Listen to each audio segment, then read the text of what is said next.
Quentin Derenc a été frappé mortellement par au moins 6 personnes. Selon nos informations, 5 ont été identifiées, la police les recherche.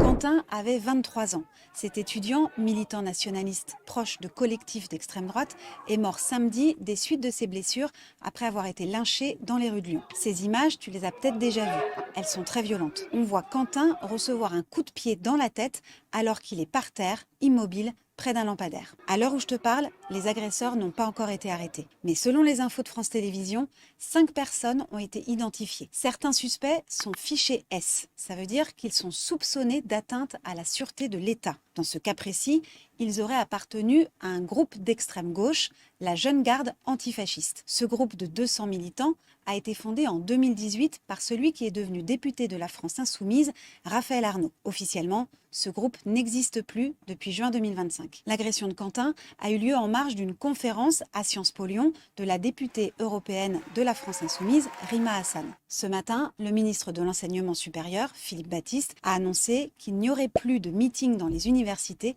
si un risque de trouble à l'ordre public était avéré. Une minute de silence en hommage à Quentin sera respectée cet après-midi par les députés à l'Assemblée nationale.